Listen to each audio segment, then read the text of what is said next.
গল্পকথন by Kallol চ্যানেলে আপনারা শুনছেন হুমায়ুন আহমেদের লেখা এই সব দিন রাত্রি, আজ চতুর্দশ পর্ব। শাহানা বসেছে জানলার পাশে, কিন্তু একবারও জানলা দিয়ে তাকাতে ইচ্ছা করছে না। তার কেবলই ভয়, এই বুঝি সে বমি করে ফেলবে। বমি আসার আগে আগে মুখে যেমন টক টক স্বাদ চলে আসে, সেরকম চলে এসেছে। তার সামনের এক ভদ্রলোক সিগারেট ধরিয়েছেন। কি কুৎসিত কটু গন্ধ!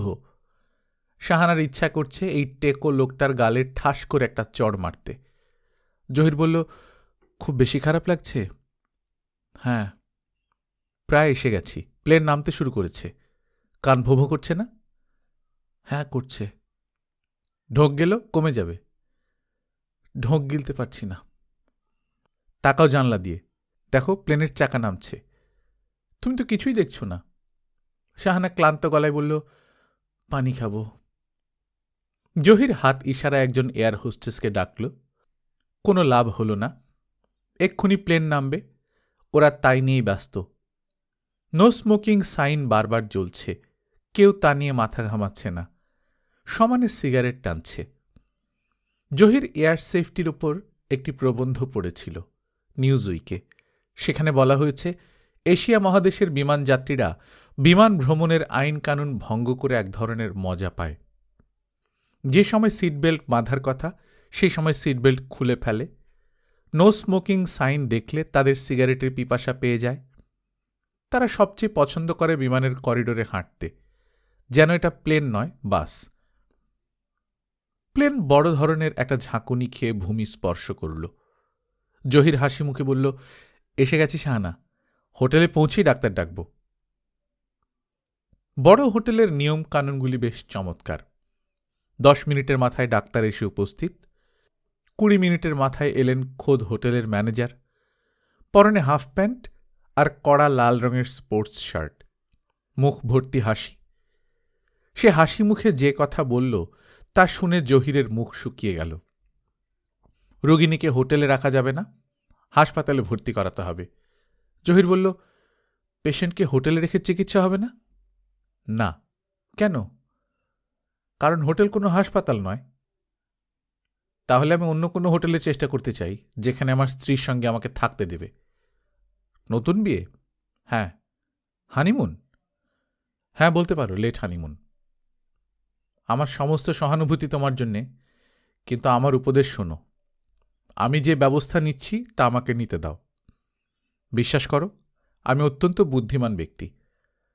আমি যত ঠান্ডা মাথায় একটা সমস্যা নিয়ে ভাবতে পারি, কোনো রাষ্ট্রপ্রধানও তা পারে না। অ্যাম্বুলেন্স এসে গেছে, তুমি তোমার স্ত্রীর সঙ্গে যাও, তাকে ভর্তি করিয়ে ফিরে এসো। জহির চুপ করে রইল।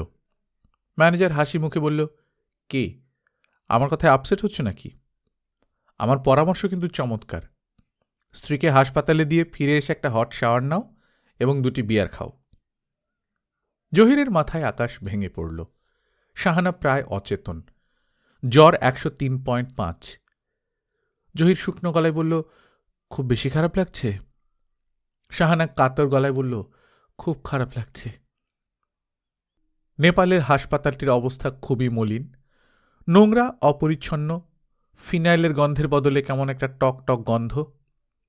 একটা ডেড বডি পড়ে আছে বারান্দায়, কেউ তার মুখ ঢেকে দেবার প্রয়োজনও বোধ করেনি।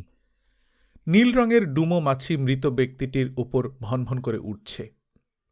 জহিরের অন্তরাত্মা পর্যন্ত শুকিয়ে গেল। ডাক্তার ভদ্রলোক হেসে ইংরেজিতে বললেন, অবস্থা দেখে ঘাবড়ে গেছেন মনে হচ্ছে। তা কিছুটা ঘাবড়ে তো গেছি। বাংলাদেশের হাসপাতালগুলো কি এর চেয়েও ভালো? হ্যাঁ, ভালো, অনেক ভালো। আমি যখন ছিলাম তখন কিন্তু ছিল না। আপনি বাংলাদেশে ছিলেন? হ্যাঁ, আমি ঢাকা মেডিকেল কলেজ থেকে পাশ করেছি। আমাদের দেশে মেডিকেল কলেজ নেই, ডাক্তারি পড়তে হলে আমাদের বাইরে যেতে হয়। রোগী ভর্তির ব্যাপারটি অতি দ্রুত শেষ হল। শাহানাকে নিয়ে যাওয়া হলো কেবিনে। জহির বলল, আমি কি ওই কেবিনে রাতটা কাটাতে পারি? না, পারেন না। হাসপাতালের কোথাও অপেক্ষা করতে পারি? তা নিশ্চয়ই পারেন, আমার এই ঘরেই বসতে পারেন। তার কি কোনো প্রয়োজন আছে? আপনার কষ্ট হবে, প্রচণ্ড মশা। না, আমার কষ্ট হবে না। আপনার কি রাতের খাওয়া হয়েছে? না, হয়নি। আমি কিছুক্ষণ পর পাশের একটি হোটেলে খেতে যাব। পাশে একটা ভালো হোটেল আছে, আপনি ইচ্ছে করলে আসতে পারেন। জহির বলল, তার আগে জানতে চাই আমার স্ত্রীর চিকিৎসা কি শুরু হয়েছে? এখনও শুরু হয়নি, তবে হবে। থ্রোট কালচার করা হচ্ছে। হানিমুনে এসেছেন, তাই না? হ্যাঁ। আপনার মনের ভয় ঢুকে গেছে, হয়তো আপনাকে একা ফিরতে হবে, তাই না? হ্যাঁ, তাই। ভয় পাবেন না, খুবই সামান্য ব্যাপার। ডাক্তার ডান হাতে জহিরের কাঁধ স্পর্শ করলেন। জহিরের মনে যে ভয় ভয় ভাব ছিল তা পুরোপুরি কেটে গেল। সে তৎক্ষণাৎ সিদ্ধান্ত নিল, সারা রাত এখানে বসে মশার কামড় খাওয়ার কোনো মানে হয় না। হোটেলে ফিরে একটা শাওয়ার নেওয়া যেতে পারে। শেষ পর্যন্ত অবশ্য হোটেলে যাওয়া হল না। জহির রাতটা হাসপাতালেই কাটিয়ে দিল। চায়ের একটি হোটেলের খোঁজ ডাক্তার সাহেবই করে দিলেন। প্রচুর দুধ ও গরম মশলা দেয়া অদ্ভুত ধরনের চা, ঝাঁঝালো, খানিকটা তেতো ধরনের স্বাদ, খেতে ভালোই লাগে। শাহানাকে দেখতে গেল ভোর 6টায়। জ্বর কমে গেছে, তবে এক রাতেই কেমন রোগা লাগছে শাহানাকে। গালের হাড় বেরিয়ে গেছে, চোখের নিচে কালি। জহির বলল, কি অবস্থা? শাহানা হাসল। এখন কি একটু ভালো লাগছে? লাগছে। একটু ভালো না অনেক ভালো? অনেক ভালো। তাহলে একটু হাসো, আমি দেখি। শাহানা হাসল। জহির পাশেই চেয়ার টেনে বসতে বসতে বলল, আমি সারা রাত হাসপাতালেই ছিলাম। জানি। কিভাবে জানলে? কেউ বলেছে? না, কেউ বলেনি, আমার মনে হয়েছে। এখন আমি চলে যাব, আবার বিকেলে আসব। আচ্ছা। তোমার জন্য কিছু ভিউ কার্ড নিয়ে এসেছি। শরীরটা যদি ভালো লাগে তাহলে কার্ডগুলোতে নাম ঠিকানা লিখে রেখো, বিকেলে আমি পোস্ট করে দেব। ঠিক আছে। আর অসুখের কথা কিছু লেখার দরকার নেই, সবাই চিন্তা করবে। অবশ্য অসুখ তেমন কিছু হয়নি, থ্রোট ইনফেকশন। ডাক্তার সাহেব বললেন পরশুর মধ্যে রিলিজ করে দিতে পারবেন। পরশু পর্যন্ত একটু কষ্ট করো। আমার তেমন কষ্ট হচ্ছে না। তোমার এখান থেকে কিন্তু হিমালয় দেখা যায়। উঠে বসে জানালা দিয়ে তাকাও, হিমালয় দেখবে। আমার হিমালয় দেখতে ইচ্ছা করছে না। ইচ্ছা না করলেও দেখো। এসো, তোমাকে হাত ধরে দাঁড় করিয়ে দিই। ওই যে চূড়াটা দেখছো না? হ্যাঁ, ওর নাম অন্নপূর্ণা। সুন্দর না? হ্যাঁ, সুন্দর। তুমি সুস্থ হয়ে উঠলেই তোমাকে পোখারা বলে একটা জায়গায় নিয়ে যাব। আমার মতে পোখারা হচ্ছে পৃথিবীর সবচেয়ে সুন্দর জায়গা। শাহানা হাই তুলল, ক্লান্ত ভঙ্গিতে হাসল। তোমার ঘুম পাচ্ছে শাহানা? হ্যাঁ, পাচ্ছে। তাহলে ঘুমাও। ইন্টারেস্টিং একটা অ্যাডভেঞ্চার হয়ে গেল, তাই না? হ্যাঁ। ঢাকা গিয়ে গল্প করতে পারবে। তুমি ঘুমাও, আমি পাশে বসে আছি। তোমাকে বসতে হবে না, তুমিও বিশ্রাম করো। রাত জেগে যা বিশ্রী তোমাকে দেখাচ্ছে। খুব বিশ্রী? হ্যাঁ, খুব বিশ্রী। শাহানা মিষ্টি করে হাসল। হাসপাতালের ধবধবে সাদা বেডে কি সুন্দর তাকে দেখাচ্ছে। মুখের উপর তেচড়া করে রোদের আলো এসে পড়ছে। মনে হচ্ছে এটি স্বপ্নে দেখা একটি ছবি। বন্দি রাজকন্যা শুয়ে আছে, এক্ষুনি জেগে উঠবে। সমস্ত দিন জহির ঘুমিয়ে কাটাল। দুপুরে উঠে দুটি স্যান্ডউইচ মুখে দিয়ে আবার ঘুম। সেই ঘুম ভাঙল সন্ধ্যায়। তার খুব মন খারাপ হয়ে গেল।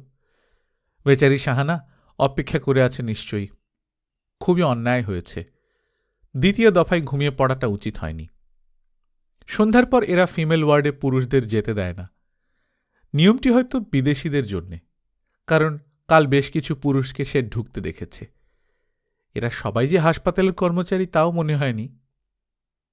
গতকালের ডাক্তার ভদ্রলোকের নাম জানা হয়নি। আজ হয়তো তার ডিউটি নেই। পরপর দুরাত নাইট ডিউটি না থাকারই কথা। আজ হয়তো আছে বদমেজাজি কোনো ডাক্তার, যে কোনো কথাই বলবে না। আগের ডাক্তারকেই পাওয়া গেল, কিন্তু তিনি রোগিনীর কাছে যাবার কোনো ব্যবস্থা করতে পারলেন না। কয়েকদিন আগে ফিমেল ওয়ার্ড নিয়ে লেখা নানান কেচ্ছা কাহিনী কোনো এক কাগজে ছাপা হয়েছে, তারপর থেকে এই কড়াকড়ি। ডাক্তার সাহেব বললেন, আপনি বসুন, আমি খবর এনে দিচ্ছি। আপনার স্ত্রী বেশ সুস্থ, এটুকু বলতে পারি। আমার সঙ্গে কথা হয়েছে। আপনি বসুন, আমি আসছি। ভদ্রলোক মিনিট 5 মধ্যে ফিরে এলেন। হাসি মুখে বললেন, কাল সন্ধ্যায় আপনার স্ত্রীকে রিলিজ দেওয়া হতে পারে। জ্বর রেমিশন হয়েছে। Thank you. এই ভিউ কার্ডগুলো তিনি দিলেন, আপনাকে পোস্ট করতে বলেছেন। 4টি ভিউ কার্ড, প্রতিটিতেই কয়েক লাইনের চিঠি। নীলুর জন্য একটি, শারমিনের জন্য একটি, বাবা ও মার জন্য একটি, এবং চতুর্থটি আনিসের জন্যে। জহির বিস্মিত হয়ে আনিসের ভিউ কার্ডের দিকে তাকিয়ে রইল। সেখানে গোটা গোটা হরফে লেখা, আনিস ভাই, আমার খুব অসুখ করেছে। লম্বা একটা মানুষ বসার ঘরে কেমন অদ্ভুত ভঙ্গিতে বসে আছে। গায়ে হলুদ রঙের চাদর, কাঁধে একটা শান্তিনিকেতনী ব্যাগ। লোকটা বসে আছে মূর্তির মতো, যেন সে আসলেই একটা মূর্তি, মানুষ নয়। টুনি অনেকক্ষণ ধরেই লোকটিকে দেখছে। একবার তার চোখের উপর চোখ পড়ল, তবু লোকটা নড়ল না। টুনি সাহসে ভর করে বলল, আপনি কে? লোকটি হেসে ফেলল, হাত ইশারা করে ডাকল। টুনি পর্দার আড়াল থেকে বেরুল না, তার কেমন যেন ভয় ভয় লাগছে। লোকটি বলল, তোমার নাম টুনি? হ্যাঁ। আপনার নাম কি? আমার নাম সোবাহান। তোমাদের বাসায় বাবলু থাকে? হ্যাঁ থাকে। তাকে ডেকে আনতে পারবে? না, পারব না। বাবলু ছাদে, আমি ছাদে যাই না। ছাদে কেন যাও না? ছাদে কি ভূত আছে? আছে, দিনের বেলা থাকে না, রাতে আসে। তাই নাকি? হ্যাঁ, রাতের বেলা এরা ছাদে লাফালাফি করে। তুমি শুনেছ? হুম। ভেতর থেকে নীলু বলল, কার সঙ্গে কথা বলিস রে? টুনি বলল, সোবাহানের সঙ্গে। এই কথায় লোকটি শব্দ করে হেসে উঠল। নীলু পর্দার ফাঁক দিয়ে বসার ঘরের দিকে তাকাল, তার চোখে মুখে বিস্ময়। সে কঠিন গলায় বলল, আপনি কি মনে করে? তোমাদের দেখতে এলাম। ভালো আছো নীলু? আমাদের দেখতে এসেছেন? হ্যাঁ। আপনার অসীম দয়া দুলাভাই, আমরা ধন্য হলাম। কেন ঠাট্টা করছো নীলু? ঠাট্টা? ঠাট্টা করব কেন? আপনার সঙ্গে ঠাট্টা করার মতো সাহস কি আমার আছে? আপনি হচ্ছেন মহাপুরুষ ব্যক্তি। সাধারণ প্রেম ভালোবাসা আপনাকে আকর্ষণ করে না। আপনার ছেলে কোথায় আছে, কি করছে, তা জানারও কোনো আগ্রহ নেই। আপনার মতো মহাপুরুষকে ঠাট্টা করব? বসো নীলু, বসো আমার সামনে। নীলু বসল না, তার রাগ সামলাবার চেষ্টা করতে লাগল। সোভান বলল, একসঙ্গে অনেকগুলো কথা বলে মনে হয় হাঁপিয়ে গেছ। চা খাবেন? যদি দাও তাহলে খাবো। নীলু রান্নাঘরে আসতে আসতে দীর্ঘ নিঃশ্বাস ফেলল। এই লোকটির সঙ্গে রাগারাগি করা অর্থহীন। রান্নাঘরের সামনে রফিক দাঁড়িয়ে আছে। সে কৌতূহলী গলায় বলল, কার সঙ্গে কথা বলছিলে ভাবি? কারো সঙ্গে না। স্বগত ভাষণ? কিন্তু আমি যেন পুরুষের গলা শুনলাম। আমার বড় দুলাভাই। ও, বাবলু সাহেবের গ্রেট ফাদার? হ্যাঁ। আমি কি ওনার সঙ্গে কথা বলতে পারি? মনে হচ্ছে ইন্টারেস্টিং ক্যারেক্টার। এটা আবার কি ধরনের কথা রফিক? তোমার কথা বলতে ইচ্ছে করলে তুমি কথা বলবে। মেজাজ মনে হচ্ছে নট গুড। নীলু রান্নাঘরে ঢুকল। শুধু চা দিতে ইচ্ছে করছে না, অথচ ঘরে কিছু নেই। বিস্কিটের টিনে আধখানা বিস্কিট, সেখানে পিঁপড়া ধরেছে। অথচ দুলাভাইকে শুধু চা দিতে ইচ্ছা করছে না। আনিসের খোঁজে দোতলায় গেল নীলু। আনিস নেই। বাবলু ছাদে একা একা কি যেন করছে, হাত পা নাড়ছে, নিজের মনে বিড়বিড় করছে। বাবলু? কি? কতবার বলেছি জি বলবে? একটা জিনিস কবার করে বলতে হয়? যাও নিচে যাও, তোমার আব্বা এসেছে। এক্ষুনি নিচে যাও, এই শার্টটা বদলে একটা ভালো শার্ট পরে যাও। একটা মানুষ নেই যাকে পাঠিয়ে দোকান থেকে কিছু আনাবে। এতদিন পর এসেছে মানুষটা, শুধু চা খাবে? নিজে গিয়ে নিয়ে এলে কেমন হয়? রফিক বাসায় নেই, নয়তো রফিককে বলা যেত। দুলাভাইয়ের সঙ্গে একটু আগেই খুব কড়া করে কথা সে বলেছে, মনটা এই জন্যই বেশি খারাপ লাগছে। এই দুঃখী মানুষটিকে সে খুব পছন্দ করে। বসার ঘরের রফিক খুব জমিয়ে গল্প করছে। সোভান কিছু বলছে না, তবে তার মুখও হাসি হাসি। রফিক বলল, তারপর ভাই, কিছু না করলে আপনার চলে কি করে? আপনি কি সন্ন্যাসী? অবশ্য সন্ন্যাসীরা তো কিছু একটা করেন, ভিক্ষে করেন। আমি মানুষের হাত দেখে ভাগ্য বলি। ভাগ্য বলেন? হ্যাঁ। আপনি একজন পামিস্ট? জি। বিশ্বাস করেন এসব? জি না, বিশ্বাস না করেও তো আমরা অনেক কিছুই করি। উদাহরণ দিন। দেশের কিছু হবে না এই জেনেও তো আমরা দেশের জন্য জীবন দিয়ে দিই, দেই না? গুড। আপনি তো ভাই ফিলোসফার কিসিমের মানুষ। নিন, আমার হাত দেখে দিন। আজ থাক, আরেকদিন দেখব। অসম্ভব, আজই দেখতে হবে। হাত দেখে শুধু বলুন টাকা পয়সা হবে কিনা, আর কিছু জানতে চাই না। সুখটুক আমার কিচ্ছু দরকার নেই, টাকা থাকলেই হলো। সোভান রফিকের হাতের দিকে তাকালো, মৃদুস্বরে বলল, বুধের ক্ষেত্র প্রবল, চন্দ্র শুভ, মঙ্গলে আছে ত্রিভুজ চিহ্ন। আপনি অত্যন্ত ধনবান হবেন, তবে তা নিজের চেষ্টায় হবে না। হৃদয়রেখা থেকে একটি রেখা ভাগ্যরেখাকে স্পর্শ করেছে, কাজে আপনি ধনবান হবেন স্ত্রী ভাগ্যে। বেইজ্জতি কথা বলছেন ভাই, স্ত্রী ভাগ্যে ধন? হ্যাঁ তাই। একটু আগে বললেন আপনি হাত দেখায় বিশ্বাস করেন না, কিন্তু এখন তো জোরের সঙ্গে কথা বলছেন কেন? জোর দিয়ে বলাই নিয়ম। যে হাত দেখাতে আসে সে এতে মনে করে এই লোক বড় জ্যোতিষী। তার মানে এটা হচ্ছে আপনার একটা ব্যবসায়িক চাল? হ্যাঁ তাই। তাহলে কি আমি ধরে নিতে পারি যে নিজের ভাগ্যে আমি বড় লোক হতে পারবো? না, পারবেন না। আপনার যা হবার তা হবে স্ত্রী ভাগ্যে। আরে, আপনাকে নিয়ে তো মহা মুশকিল।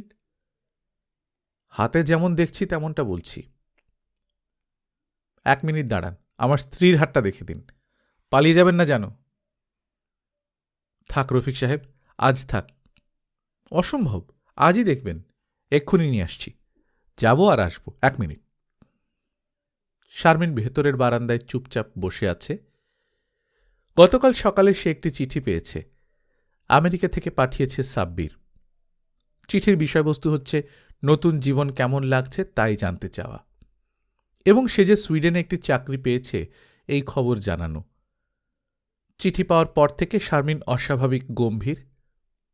রাতে রফিকের সঙ্গে একটি কথাও বলেনি। রফিক একবার হাত ধরতেই ঝাঁকি দিয়ে হাত ছাড়িয়ে নিয়ে বলেছে, হাত ধরবে না। রফিক বিস্মিত হয়ে বলল, হাত ধরব না কেন? এই হাত কি আমেরিকায় বন্ধ? কি কুৎসিত কথা! এর জবাব দিতে ইচ্ছে করেনি। আজ বারান্দায় একা একা বসে তার রীতিমতো কান্না পাচ্ছে। কাঁদতে পারলে মন হালকা হতো, কিন্তু বাড়িটা এত ছোট যে কাঁদবার কোনো গোপন জায়গাও নেই।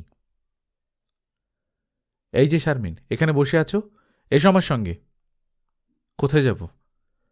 এক গ্রেট পামিস্ট এসেছে, ভূত ভবিষ্যৎ বর্তমান সব ফড়ফড় করে বলে দেয়। তাকে হাত দেখাবে। আমাকে বিরক্ত করবে না, একা থাকতে দাও। সে কি, তুমি তোমার ভবিষ্যৎ জানতে চাও না? না। জানতে চাও না স্বামীর সঙ্গে তোমার জীবন কেমন কাটবে? কেমন কাটবে তা পরিষ্কার বুঝতে পারছি, তার জন্য জ্যোতিষীকে হাত দেখাতে হবে না। তোমার কি হয়েছে বলো তো? কিছুই হয়নি। এটা তো সত্যি কথা বললে না। নিশ্চয়ই কিছু একটা হয়েছে। আমেরিকার চিঠি আসার পর থেকেই তো মেজাজ 49।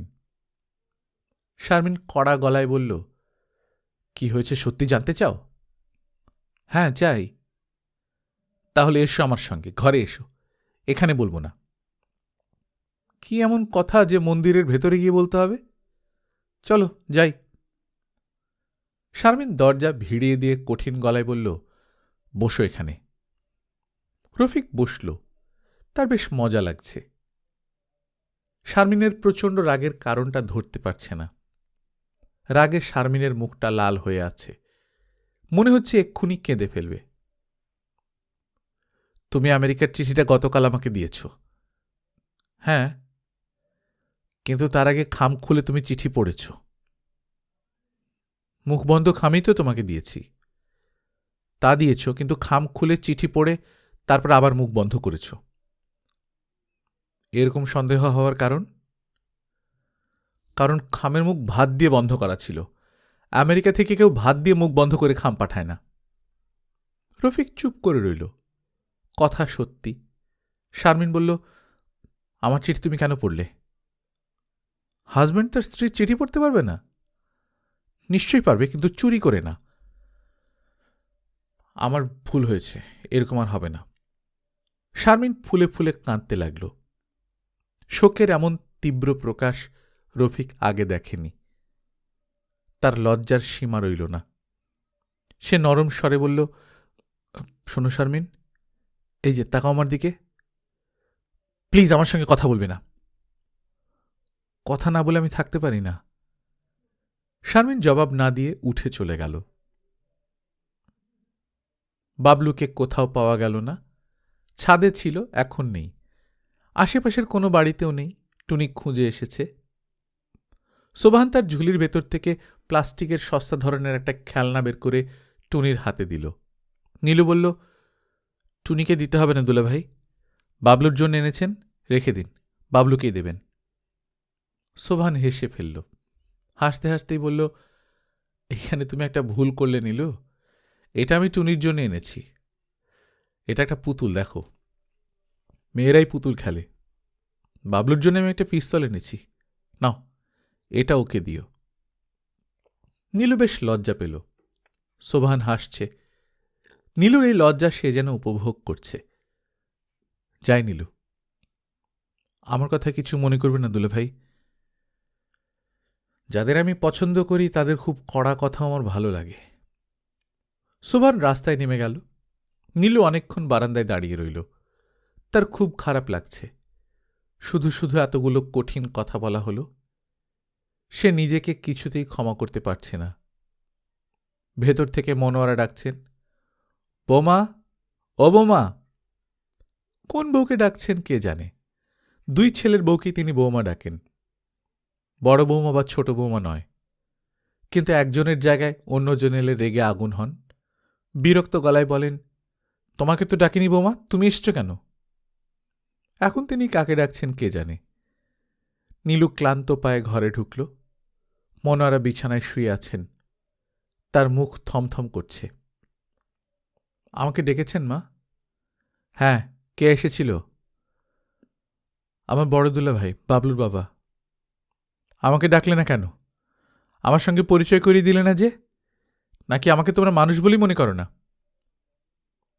আপনি শুয়েছিলেন তাই? শুয়েছিলাম, মরে তো যাইনি। নাকি তোমার ধারণা মরে গিয়েছি? ছিমা, এসব কি বলছেন? আত্মীয় স্বজন এলে দেখা সাক্ষাতের একটা ব্যাপার আছে না? তা তো আছেই। ঠিক আছে মা, তুমি যাও। বেশি দিন বেঁচে থাকার এই সমস্যা। কেউ মানুষ বলে মনে করে না, মনে করে ঘরের আসবাবপত্র। ছি ছি ছি। দাঁড়িয়ে আছো কেন, যাও। মনোয়ারা রাগ করে রাতের বেলা ভাত খেলেন না। রফিকের আজ হঠাৎ করে ৩০০ টাকার দরকার হয়ে পড়েছে। বায়োডাটা দিয়ে চাকরির দরখাস্ত করবে জাপানের একটা ফার্মে। দরখাস্তের সঙ্গে ওদের $10 পাঠাতে হবে। $10 কেনার জন্যই টাকাটা দরকার। ব্যাপারটা হয়তো পুরোপুরি ভাঁওতা, তবে কোম্পানিটা বিদেশি। বিদেশিরা এতটা চামার নাও হতে পারে। হয়তো সত্যি সত্যি কিছু হবে। মুশকিল হচ্ছে ৩০০ টাকার জোগাড় এখনো হয়নি।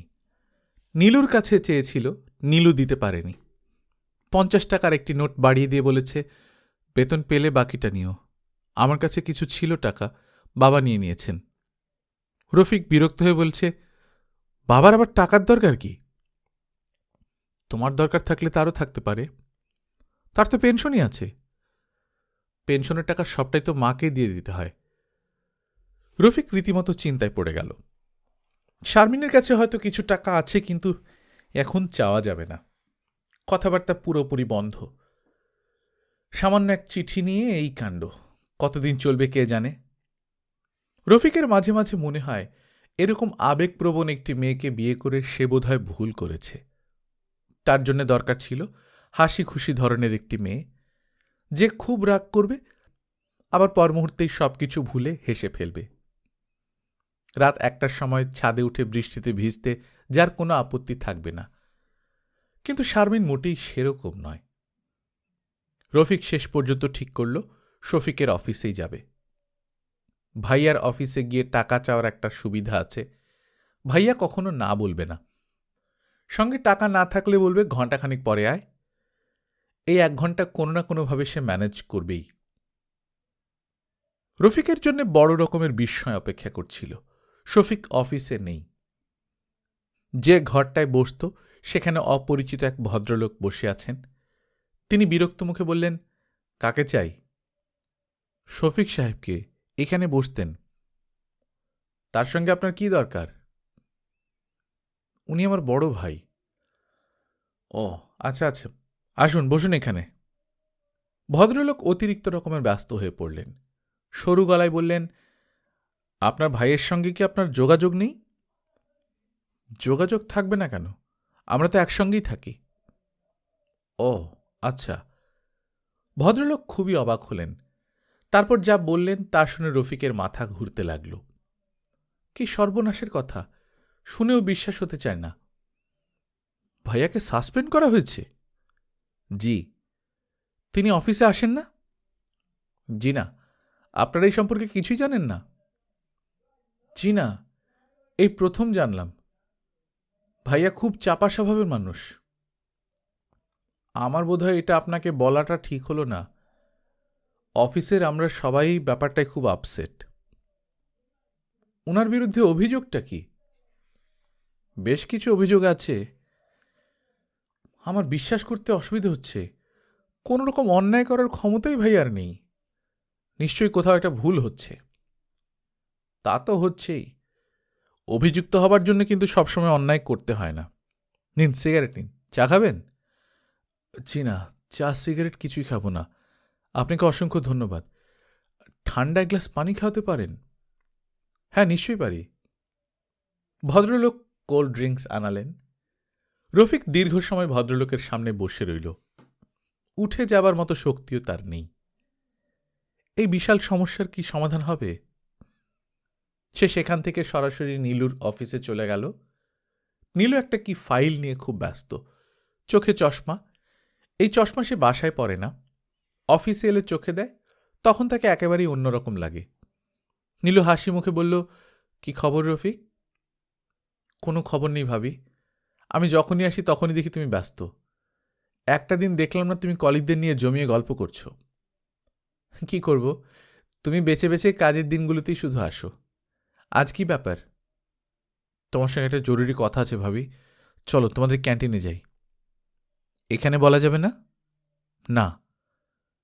ক্যান্টিন পুরো ফাঁকা। চা পাওয়া গেল না। কিছুক্ষণের মধ্যে লাঞ্চ আওয়ার শুরু হবে। এখানে লাঞ্চ আওয়ারে চা হয় না। নীলু বলল, কি বলবে তাড়াতাড়ি বলো। জরুরি কথার নাম দিয়ে তুমি যা বলো সেটা কখনো জরুরি হয় না। এবারেরটা হবে। বলো, শুধু শুধু দেরি করবে না। তার আগে একটা হাসির গল্প শুনে নাও ভাবি। এতে খারাপ খবরটা সহ্য করা সহজ হবে। গল্পটা হচ্ছে, এক লোক অ্যাক্সিডেন্ট করেছে, গাড়ি নিয়ে খাদে পড়ে গেছে। ট্রাফিক সার্জেন্ট বলল, তুমি গাড়ি নিয়ে খাদে পড়ে গেলে, ব্যাপারটা কি? নীলু বিরক্ত হয়ে বলল, তুমি কি বলতে এসেছো বলে চলে যাও। ভাইয়াকে সাসপেন্ড করা হয়েছে 1 সপ্তাহ আগে। তদন্ত কমিটি বসেছে, তদন্ত হচ্ছে। গত 1 সপ্তাহ ভাইয়া অফিসে যায়নি। ঘর থেকে বের হয়ে পার্কে টার্কে কোথাও বসে সময় কাটাচ্ছে হয়তো। নীলু হতভম্ব হয়ে গেল। অনেকক্ষণ কোনো কথা বলতে পারল না। যা বলছো ঠিক বলছো? সব জিনিস নিয়ে কি ভাবি রসিকতা করা যায়? কিন্তু এত বড় একটা ঘটনা আমাকে বলবে না? কি করবে বলো? স্বভাব। স্বভাব টভাব কিছু না। এতদিন হয়েছে আমাদের বিয়ের, এখনও সে আমাকে দূরে দূরে রেখেছে। কেন? আমি কি এত তুচ্ছ, এতই ফেল না? নীলু ঝরঝর করে কেঁদে ফেলল। ক্যান্টিনের বয়গুলি অবাক হয়ে তাকিয়ে আছে। রফিক বিরক্ত হয়ে বলল, কি শুরু করলে এসব? তোমাদের এই জিনিসটা দুচক্ষে দেখতে পারি না, এর মধ্যে কেঁদে ফেলবার কি আছে? নীলু চোখ মুছে বলল, না, কাঁদবার কিছু নেই। খুব আনন্দের সংবাদ। নাচ শুরু করলে বুঝি তুমি খুশি হও? রফিক হেসে ফেলল। লাঞ্চের আগেই নীলু ছুটি নিয়ে বাড়ি চলে এলো। শফিক নেই। হোসেন সাহেব মনোয়ারাকে নিয়ে খিলগাঁয়ে গিয়েছেন। টুনি বাবলু স্কুল থেকে ফেরেনি, বাড়ি খাঁ খাঁ করছে। বিকেল পর্যন্ত নীলু বিছানায় শুয়ে রইল। মাঝখানে শারমিন একবার এসে জিজ্ঞেস করল, তোমার কি শরীর খারাপ ভাবি? নীলু সে কথার জবাব দিল না, তার আজ কথা বলতে ইচ্ছা করছে না।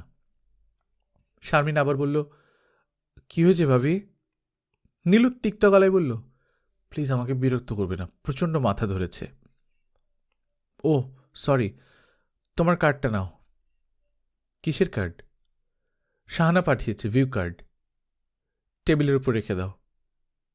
শারমিন চলে যেতে গিয়ে আরেকবার জিজ্ঞেস করল, তোমার কি হয়েছে বলো, এসো ডাক্তারের কাছে নিয়ে যাই। ডাক্তারের কাছে নেওয়ার মতো কিছু হয়নি।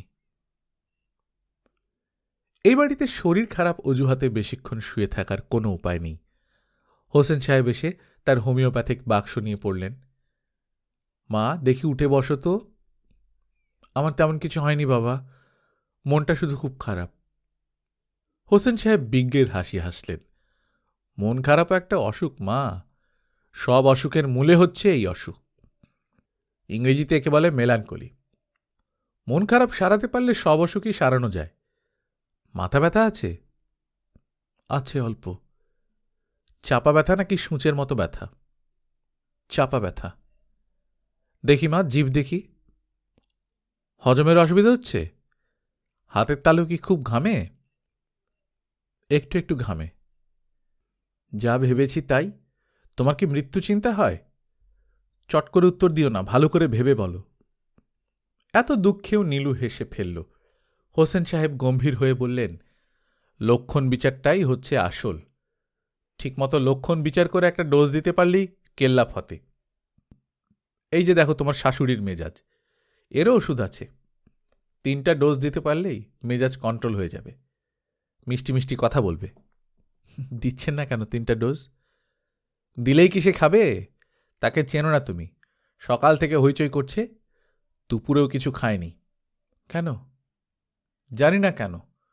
তুমি একটু চেষ্টা করে দেখো তো মা, আমি এই ফাঁকে তোমার অসুখটা নিয়ে একটু ভাবি। এটা তো আর অ্যালোপ্যাথি না যে চোখ বন্ধ করে ব্রড স্পেকট্রাম অ্যান্টিবায়োটিক দিয়ে দেব। লক্ষণ বিচার করতেই 2-3 ঘন্টা লাগবে, বইপত্র দেখতে হবে। বড় কঠিন জিনিস মা হোমিওপ্যাথি, বড় কঠিন। মনোয়ারের আজকের রাগের কারণ হচ্ছে শাহানার সবাইকে কার্ড পাঠিয়েছে, তাকে পাঠায়নি। নিজের পেটের মেয়ে এই কাণ্ড কি করে করল? তিনি কি তাকে অন্যদের চেয়ে কম ভালোবাসেন? সবাই তাকে অপছন্দ কেন করে? অপছন্দ করার মতো কি আছে তার মধ্যে? নীলু দরজার কাছে এসে বলল, মা আসবো? আসতে ইচ্ছে হলে আসো। আপনি নাকি দুপুরে কিছু খাননি? তাতে কি তোমার কোনো অসুবিধা হচ্ছে মা? আমি খেলেই কি না খেলেই কি? খাবার গরম করে টেবিলে দিয়েছি মা। খামোখা আগ বাড়িয়ে কাজ করতে কেন যাও? কে তোমাকে টেবিলে খাবার দিতে বলেছে? নীলু বেশ কড়া গলায় বলল, আপনি মা শুধু শুধু অশান্তি করেন, সবাইকে বিরক্ত করেন। মনোয়ারা অবাক হয়ে তাকিয়ে রইলেন। এই মেয়ে তার মুখের উপর এসব কি বলছে? এত সাহস এই মেয়ে পেল কোথায়? তিনি রাগে কাঁপতে কাঁপতে বললেন, নীলু, এই ঘর থেকে বের হয়ে যাও। এই প্রথম তিনি বৌমা না বলে নীলু বললেন। তার মনে হলো তার চারপাশের ঘরবাড়ি থরথর করে কাঁপছে। চোখে তেমন কিছু দেখতে পাচ্ছেন না, নিঃশ্বাস নিতেও কষ্ট হচ্ছে। নীলু ছুটে গিয়ে তাকে ধরে ফেলল। হোসেন সাহেব ডাক্তার আনতে ছুটলেন। ডাক্তার বলল, প্রেশার খুব হাই, একবার সোহরাওয়ার্দীতে নিয়ে যাওয়া উচিত। সোহরাওয়ার্দী হাসপাতাল তাকে সঙ্গে সঙ্গে ভর্তি করিয়ে নিল। এতগুলি ঘটনা ঘটল খুব দ্রুত। নীলু বলল, বাবা আমি রাতে থাকবো হাসপাতালে, আপনি শারমিনকে নিয়ে চলে যান। ডাক্তার তো বলেছেন ভয়ের কোনো কারণ নেই। হোসেন সাহেব বিড়বিড় করে বললেন, এত বড় একটা ঝামেলা, রফিক শফিকের কোনো খোঁজ নেই। রাগে আমার গা জ্বলে যাচ্ছে মা। ওরা বোধহয় এতক্ষণে এসে পড়েছে, ওদের গিয়ে খবর দিন। যাচ্ছি। তোমার একা একা খারাপ লাগবে না তো? একা কোথায়, মা আছেন, তাছাড়া হাসপাতাল ভর্তি রোগী। রাতে তুমি ঘুমাবে কোথায়? এক রাত না ঘুমালে কিছু হবে না বাবা, আপনার একটা বেবি ট্যাক্সি নিয়ে চলে যান। মনোয়ারা বেশ খুশি, তাকে নিয়ে যে এত বড় একটা হইচই হচ্ছে, এই আনন্দে তিনি উৎফুল্ল। নীলুকে একবার ডেকে বললেন, আত্মীয় স্বজন সবাইকে খবরটা দেয়া দরকার, কখন কি হয়। হার্টের ব্যাপার। হার্টের আপনার কিছু হয়নি মা, খুব প্রেশার ছিল তাতেই। তুমি কি ডাক্তারদের চেয়ে বেশি জানো? যা করতে বলছি করো, সবাইকে খবর দাও, ঢাকার বাইরে যারা তাদের চিঠি দিয়ে দাও। জি আচ্ছা। রফিক শফিকের কাণ্ডটা দেখো তো, নিজের মা মরে যাচ্ছে, কোনো খেয়াল নেই। এখনো খবর পায়নি মা। তোমার কি ধারণা খবর পেলেই ছুটতে ছুটতে চলে আসবে? নিজের ছেলেদের আমি চিনি না? খুব চিনি। নীলু তার শাশুড়ির পাশে বসে মৃদুস্বরে বলল, আপনি আমার কথায় রাগ করে মা এই কাণ্ড ঘটিয়েছেন, আমার যে কি খারাপ লাগছে। বলতে বলতে নীলুর চোখ ভিজে উঠল, গলা ভার হল। মনোয়ারা বিরক্ত গলায় বললেন, বলেছ ভালো করেছ। আমি দিনে 1000 কড়া কথা বলি, আর তুমি একটা বলতে পারবে না? কাঁদতে শুরু করবে না তো? গায়ের মধ্যে কুটকুট করছে, বিছানায় ছারপোকা আছে কিনা কে জানে। তুমি ওই নার্সটাকে মা জিজ্ঞেস করে আসো তো, বিছানায় ছারপোকা আছে কিনা। নীলু বাধ্য মেয়ের মতো উঠে গেল। মনোয়ারা মনে মনে বললেন, আল্লাহ, তুমি আমার এই লক্ষ্মী বউটাকে সুখে রেখো, কোন রকম দুঃখ তাকে দিও না। রফিক এলো রাত 9টার দিকে। নীলু অবাক হয়ে বলল, তুমি একা? তোমার ভাই আসেনি? সকালে আসবে। কি বলছো তুমি, সকালে আসবে মানে? অসুস্থ মাকে দেখতে আসবে না? রফিক চুপ করে গেল।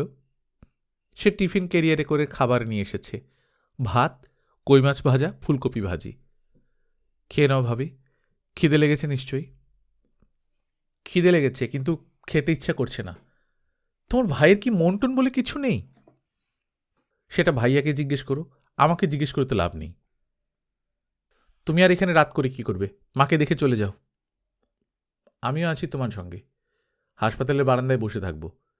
তুমি একা একা রাত জাগবে তা হয় নাকি? একটা চায়ের দোকান দেখে এসেছি, সারা রাত খোলা থাকে। ওইখানে গিয়ে 1 ঘন্টা পর পর চা খাবো, আর হাসপাতালের বারান্দায় বসে মশার কামড় খাবো। রাতটা ভালোই কাটবে। নীলু হেসে ফেলল।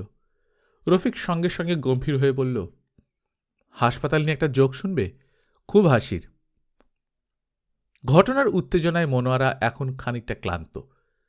ডাক্তাররা ঘুমের ওষুধ দিয়েছে, তাতে ঘুম আসছে না ঠিক মতো, ঝিমুনির মতো আসছে। নীলুকে তিনি তার সঙ্গে নিয়ে শুয়েছেন। জেগে আছে নীলুও, কিছুতেই তার মনের গ্লানি কাটছে না। একসময় মনোয়ারা বললেন, বোমা ঘুমিয়ে পড়েছ? জি না মা। তোমার শ্বশুরের কাণ্ডটা দেখেছ? তার উচিত ছিল না হাসপাতালে থাকা? একটা মানুষ মরে যাচ্ছে আর সে আরাম করে ঘুমাচ্ছে, ছি ছি। বোমা ঘুমিয়ে পড়লে? জি না। রফিক আছে তো? জি, বারান্দায় হাঁটাহাঁটি করছে। ব্যাটা ছেলে একজন থাকা ভালো, কখন কি দরকার হয়, তাই না? হার্টের অসুখ। জি, আপনি ঘুমান মা, মাথায় হাত বুলিয়ে দিই। দাও। নীলু মাথায় হাত বুলিয়ে দিতে লাগল। অনেক দিন পর গভীর তৃপ্তি নিয়ে মনোয়ারা ঘুমাতে গেলেন। 7 দিন হাসপাতালে কাটিয়ে মনোয়ারা আজ বাড়ি ফিরবেন। এই উপলক্ষে রফিকের ইচ্ছে ছিল একটা নাটকের মতো করা। দরজার বাইরে লেখা থাকবে শুভ প্রত্যাবর্তন, ফুলটুল দিয়ে ঘর সাজানো হবে, রাতে ছোট্ট একটা ঘরোয়া গানের আসর। রফিক তার এক বন্ধুকে খবর দিয়েছে, সে সন্ধ্যাবেলা এসে গজল গাইবে। এই জিনিসটির আজকাল বেশ প্রচলন হয়েছে, ঘরে ঘরে গজল। কিন্তু অবস্থা গতিকে মনে হচ্ছে সেটা সম্ভব হবে না। ভোরবেলা ভাবি এবং ভাইয়ার মধ্যে তুমুল ঝগড়া। এরা দুজনে যে এভাবে ঝগড়া করতে পারে তা রফিক কল্পনাও করেনি। একবার ভেবেছিল ঝগড়ার ধাক্কাটা কমানোর জন্য সে কিছু বলবে, শারমিন তাকে বেরুতে দেয়নি। ব্যাপারটা শুরু হয়েছে এভাবে। অফিসের সময় শফিক যথারীতি কাপড় পরেছে। কাপড় পরতে পরতে বলল, 1 কাপ চা দিতে পারো নীলু? নীলু চা এনে দিল, শান্ত গলায় বলল, আজ মা হাসপাতাল থেকে ফিরবেন জানো বোধ হয়? হ্যাঁ জানি, আমিও সকাল সকাল ফিরব। কোথায় যাচ্ছ তা জানতে পারি কি? তোমার কথা আমি বুঝতে পারছি না। রোজ যেখানে যাই সেখানে যাচ্ছি। অফিসে যাচ্ছ? শফিক এই প্রশ্নের জবাব না দিয়ে জুতা ব্রাশে অতিরিক্ত মনোযোগী হয়ে পড়ল। নীলু বলল, কি কথা বলছো না কেন? অফিসে যাচ্ছ? না। কোথায় গিয়ে বসে থাকো জানতে পারি? আস্তে কথা বলো, চেঁচাচ্ছ কেন? তোমার চাকরিরই এই খবরটা আমাকে কেন অন্যের কাছ থেকে শুনতে হলো? কেন তুমি বলতে পারলে না? চাকরি নেই কথাটা ঠিক না। তদন্ত হচ্ছে, তদন্ত শেষ হলেই আমি আগের জায়গায় ফিরে যাব। ফিরে যাবে ভালো কথা, আমাকে কেন বললে না? কি মুশকিল, চেঁচাচ্ছ কেন? চেঁচাবো? আমি চেঁচিয়ে বাড়ি মাথায় তুলব। ঝগড়ার এই পর্যায়ে শারমিনের আপত্তি সম্পূর্ণ অগ্রাহ্য করে রফিক এসে বলল, ভাবি একটু শুনে যা তো, খুব দরকার। নীলু মুহূর্তের মধ্যে নিজেকে সামলে নিল, শান্ত মুখে ঘর থেকে বেরিয়ে এলো। রফিক বলল, তোমার অফিসের গাড়ি অনেকক্ষণ হলো দাঁড়িয়ে আছে, হর্ন দিচ্ছে। অফিসে যাও। এসব কি হচ্ছে? আজ অফিসে যাব না। সেই খবরটা গাড়িতে যারা আছে তাদের দিয়ে আসতে হবে তো, নাকি তোমার একার জন্য সবাইকে লেট করাবে? নীলু খবর দিতে গেল, কিন্তু ফিরে এলো না। শেষ মুহূর্তে মনে হলো বাসায় ফিরে কি হবে, এর চেয়ে অফিসের সময় কাটানোই ভালো। তার শাশুড়ি সন্ধ্যার আগে আগে বাসায় আসবেন, তার আগে ফিরে গেলেই হবে। শফিক আজ প্রথম অফিসে গেল। বিনা প্রয়োজনে নয়, প্রভিডেন্ট ফান্ড থেকে টাকা তুলতে হবে।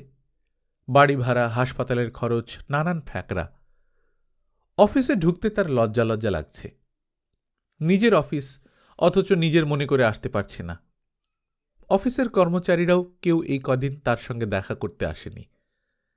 সিঁড়ির মাথায় সিদ্দিক সাহেবের সঙ্গে দেখা।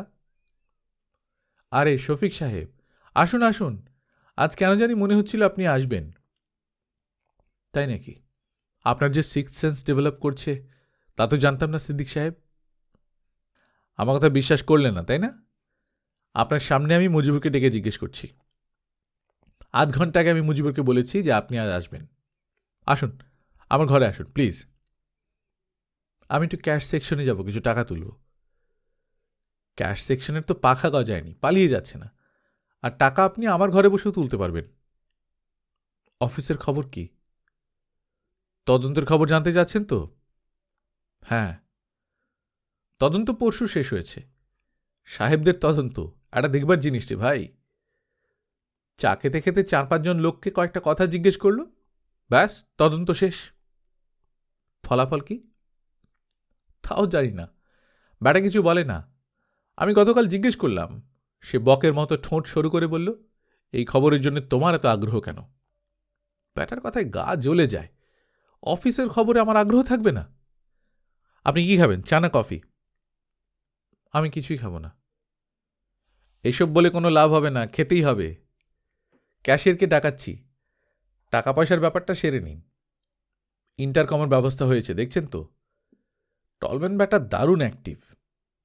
6 কোটি টাকার একটা নতুন প্ল্যান্ট হচ্ছে। ব্যাটার এক চিঠিতে হেড অফিস প্ল্যান স্যাংশন করে দিয়েছে। কিসের plant? Sulphuric acid plant. Bangladesh গভর্নমেন্টের সঙ্গে জয়েন্ট কোলাবোরেশন। 60-40 শেয়ার, 60 কোম্পানি আর 40 লোকাল গভর্নমেন্ট। ভালোই তো, আমাদের জন্য ভালো। কোম্পানি গ্রো করবে, আমরাও গ্রো করব। সিদ্দিক সাহেব ইন্টারকমের বোতাম টিপে ক্যাশিয়ারকে আসতে বললেন। তার 1 মিনিট পরই টলম্যান খবর পাঠালো শফিককে যেন তার ঘরে পাঠানো হয়। সিদ্দিক সাহেব মুখ বিকৃত করে বললেন, আপনি এসেছেন? ব্যাটার কাছে খবর চলে গেছে। নাৎসি জার্মানির অবস্থা হয়েছে, বুঝলেন? জীবন অতিষ্ঠ, চারদিকে ব্যাটার স্পাই। টলম্যান হাসি মুখে বলল, কেমন আছো শফিক? ভালো আছি স্যার। অফিসে এসেছিলে কেন? প্রভিডেন্ট ফান্ডে কিছু টাকা তুলব। তুলেছ? না, এখনো তোলা হয়নি। বসো, আরাম করে বসো। অফিসের খোঁজ খবর কিছু রাখো?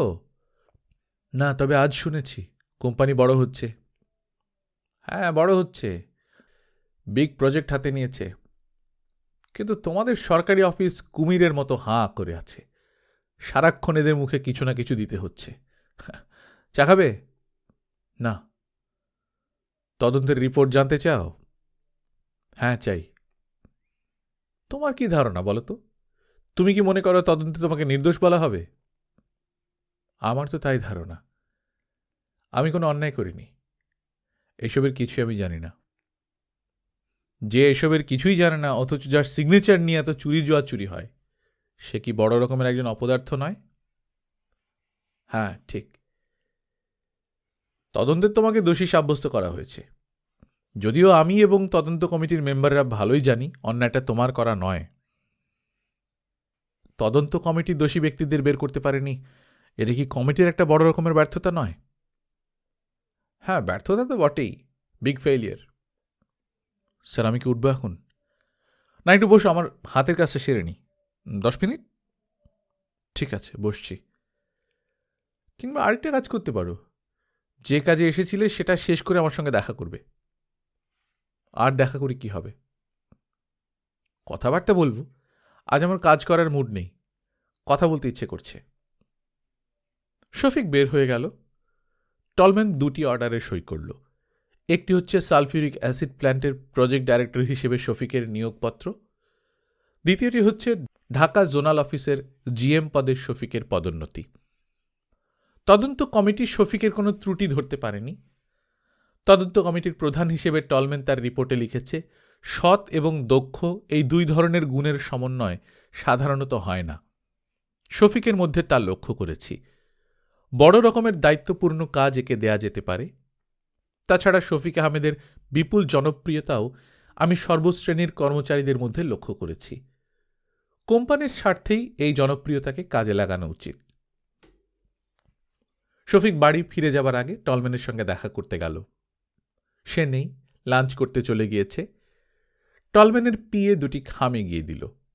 নরম গলায় বলল, বড় সাহেব আপনাকে দিতে বলেছেন, আর আপনার জন্য এই চিঠি লিখে গেছেন। চিঠিটা আগে পড়তে বলেছেন। শফিক চিঠি পড়ল।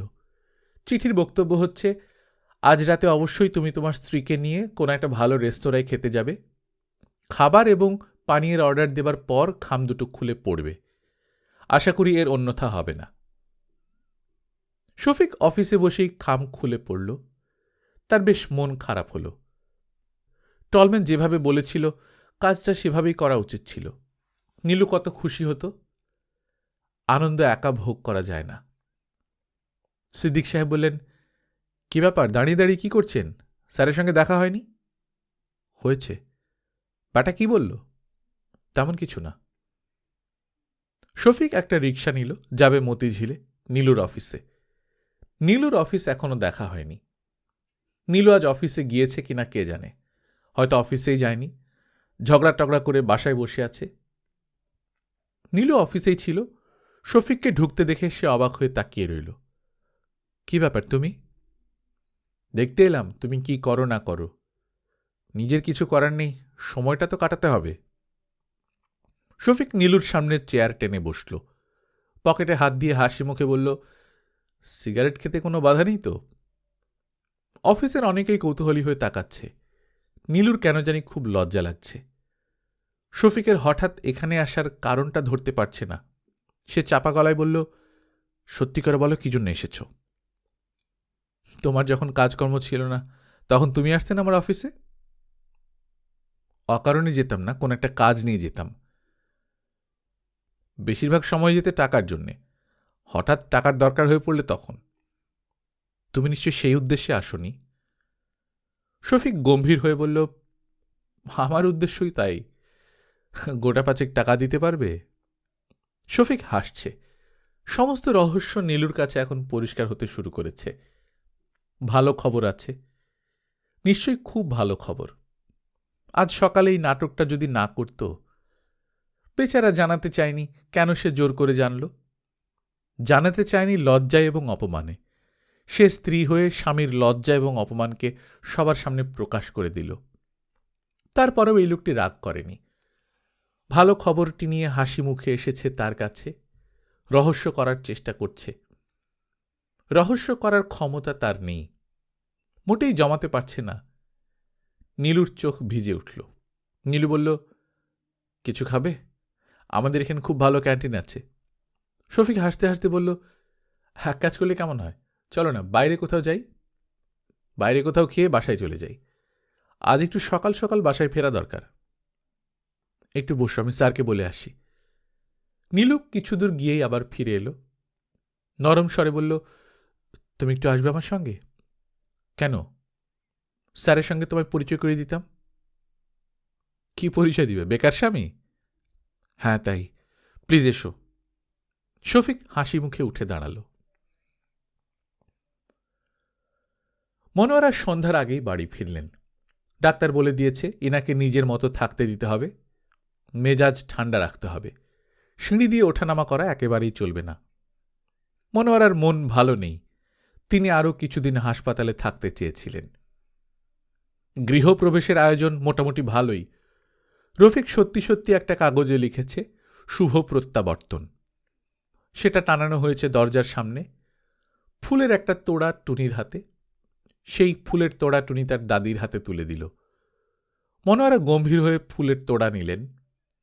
মনে হচ্ছে তিনি জানতেন এরকম একটা কিছু হতে যাচ্ছে। আশেপাশের বাড়ির মেয়েরা তাকে দেখতে আসছে। তিনি সবার সঙ্গেই হাসপাতালের ভয়াবহ গল্প করছেন। বাঁচার কোনো আশাই ছিল না, ডাক্তাররা আশা ছেড়ে দিয়েছিল। নেহাত ভাগ্যগুণে ফিরে এসেছি। কথা পুরোপুরি মিথ্যা, কিন্তু সবাই বিশ্বাস করছে। রফিকের বন্ধু সেই গজল গায়ক সন্ধ্যা থেকেই বসে আছে। মনোয়ারা শুনলেন তার ফিরে আসা উপলক্ষে গান বাজনার আয়োজন আছে। তার বেশ আনন্দ হল। শাহানা আর তার বর এখনো আসেনি, এইটি তাকে পীড়া দিচ্ছে। এরা দুজন তাকে দেখতে হাসপাতালেও যায়নি। নেপাল থেকে ফিরেছে তো বেশ কিছুদিন হল। তিনি উঁচু গলায় ডাকলেন, বৌমা, ও বৌমা। শারমিন এসে ঢুকল। তিনি বিরক্ত স্বরে বললেন, তোমাকে তো ডাকিনি, তুমি এসেছ কেন? বড় বৌমাকে আসতে বলো। নীলু ঘরে ঢুকতেই তিনি বললেন, শাহানাদের খবর দেয়া হয়েছে? জি হয়েছে। ওরা আসছে না কেন? কোনো কাজ পড়েছে বোধহয়। জমে মানুষে টানাটানি হচ্ছে আর তার কাজ পড়ে গেল? বড় কাজের মেয়ে হয়ে গেছে দেখি। রফিককে বলো ওদের নিয়ে আসুক। ওকে বললে এখন যাবে না মা, বন্ধুবান্ধব এসেছে, ওদের নিয়ে হইচই করছে। তোমাকে বলতে বললাম, তুমি বলো। তোমরা সবাই মিলে আমায় রাগিয়ে দিচ্ছ। ডাক্তার কি বলেছে মনে নেই? রফিক নীলুর কথার কোনো পাত্তাই দিল না। পাত্তা দেবার প্রশ্নও ওঠে না। তার গায়ক বন্ধু মাথা দুলিয়ে মেয়েলি গলায় গান ধরেছে, মেরা বালাম না আয়ে। বালাম না আসার কারণে তাকে খুবই চিন্তিত মনে হচ্ছে। হোসেন সাহেবের এই গান খুবই পছন্দ হচ্ছে। তিনি চোখ বন্ধ করে হাতে তাল দিচ্ছেন। টুনি এবং বাবলু একটু পরপর হেসে উঠছে। তিনি এতে খুব বিরক্ত হচ্ছেন। গজল গায়কও বিরক্ত হচ্ছে। গল্পকথন বই কল্লোল চ্যানেলে আপনারা শুনছিলেন হুমায়ুন আহমেদের লেখা এইসব দিন রাত্রি, আজ চতুর্দশ পর্ব। আমরা নিয়মিত গল্প পাঠ করে শোনাচ্ছি। আপনারা যারা প্রথমবার মতো শুনছেন কাইন্ডলি সাবস্ক্রাইব করে নেবেন। গল্প পাঠ ভালো লাগলে বন্ধুদের সঙ্গে শেয়ার করবেন। নিজে ভালো থাকবেন, আশেপাশের লোকজনকে ভালো রাখবেন। টাটা।